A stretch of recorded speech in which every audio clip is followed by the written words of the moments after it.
நாரத முனிவரின் வாழ்க்கை வரலாறு பகுதி 12. திருப்பரங்குன்றத்தில் நிலையாக இருக்கும் தகுதி பெற்றாலும் நாரதர் தன் சர்வலோக பயணத்தை தொடர்ந்து நடத்தினார். ஒருமுறை அவர் வைகுந்தம் சென்றார்.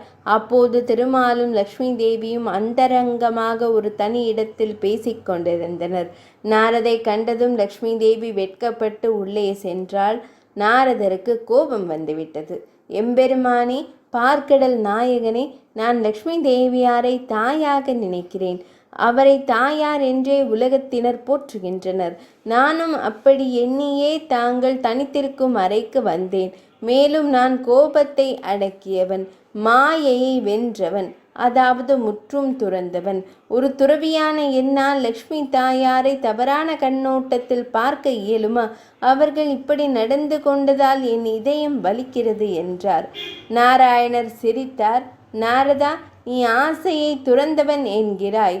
துறவிகளாலும் ஆசையை துறக்க முடியாது. கடவுளர்களாலேயே ஆசையை துறக்க முடியவில்லை எனும்போது நீ எப்படி ஆசையை துறந்தவன் என்று கூறுகிறாய்? உன் எண்ணம் தவறு.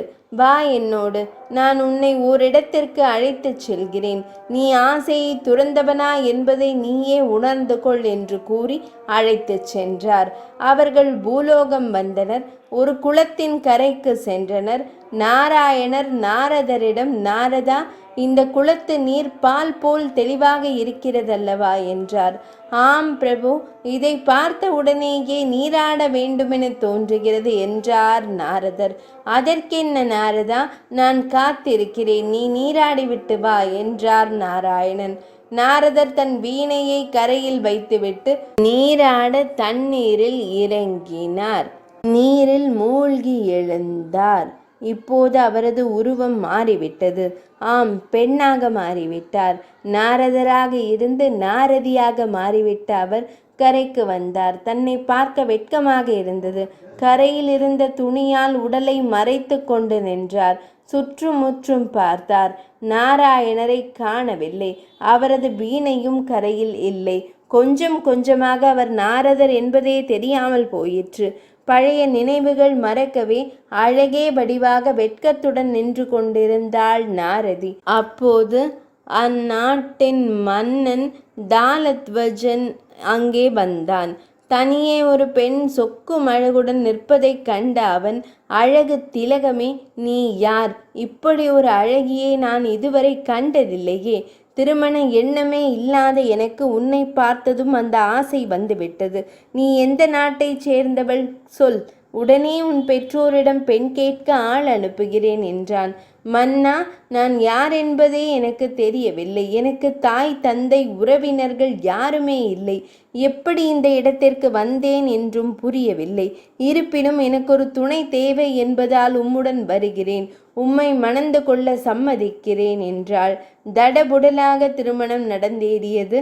தம்பதிகள் நீண்ட காலமாக குடும்பம் நடத்தி 60 குழந்தைகளை பெற்று 60 பேருக்கும் திருமணம் செய்து வைத்து பேரன் பேத்திகளுடன் விளையாடி மகிழ்ந்தனர். இதனிடையே தாலத்வஜன் மீது எதிரிகள் படையெடுத்தனர். தாலத்வஜன் தன் மகன்கள் பேரன்களுடன் போருக்கு சென்றான். கடும் சண்டை நடந்தது. சண்டையில் தாலத்வஜனின் மகன்கள் பேரன்கள் ஒருவன் கூட மிஞ்சவில்லை.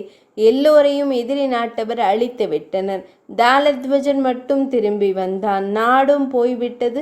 உறவுகளும் இறந்துவிட்டனர். நாரதி கதறி அழுதாள். தான் பெற்ற மக்களையும் தன் மக்கள் பெற்ற மக்களையும் இழந்த அவள் அடைந்த துன்பத்திற்கு அளவே இல்லை. அப்போது திருமால் அவள் இருந்த இடத்திற்கு முதியவர் வேடமிட்டு வந்தார். நாரதி, ஏன் அழுகிறாய்? நீ அழுவது யாருக்காக? உன்னோடு இருந்த அந்த சொந்தங்கள் நீ அழுவதால் வந்து விடுமா? அந்த சொந்தங்கள் ஒரு நாள் போய்விடும் என்ற விஷயம் உனக்கு தெரிந்ததுதான். நீ ஏன் அவர்கள் மீது பற்று வைத்தாய்? ஆசைதானே. நீயும் அவர்களும் கடைசி வரை இருப்பீர்கள் என்ற மாயைதானே உன் கண்ணை மறைத்தது. நீ இந்த பூமிக்கு யாரையும் கொண்டு வரவும் இல்லை. அவர்கள் உன்னை விட்டு போகவும் இல்லை. எங்கிருந்தோ வந்தார்கள், எங்கேயோ போய்விட்டார்கள் என்றார். நாரதிக்கு புரிந்தும் புரியாதது போல் இருந்தது. மறுநாள் அவள் தான் முதலில் குளித்த குளத்திற்கு வந்தாள். அதில் மூழ்கி எழுந்தாள். நாரதராக மாறி பாடிவிட்டாள். தாளத்வஜன் ஓடி வந்தான். தன் மனைவி ஆணாக, அதிலும் தேவலோக இசைஞானி நாரதராக மாறியது கண்டு திகைத்தான். தன் மனைவியை காணவில்லையே என அழுதான். அப்போது நாராயணர் அங்கே வந்தார்.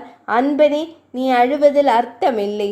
அவள் எப்படி வந்தாள் என்பது கூட உனக்கு தெரியாது. எங்கிருந்தோ வந்த தாய் தந்தை பெயர் தெரியாதவளை திருமணம் செய்தாய், குழந்தைகளை பெற்றாய். இப்போது அவள் மறைந்து விட்டதும் அழுகிறாய். அவள் வந்த இடத்திற்கே திரும்ப போய்விட்டாள் என்று நினைக்க உன் மனம் ஏன் கூசுகிறது என்றார். அந்த மன்னன் மனம் தெளிந்து ஊர் திரும்பினான். நாரதர் பிரம்மலோகம் சென்றார். பிரம்மதேவர் அவரிடம், குழந்தாய் நாரதா, உன்னை நீண்ட நாட்களாக காணவில்லையே, எங்கே இருந்தாய் இத்தனை நாளும் என்றார். 12ஆம் பகுதி நிறைவடைந்தது.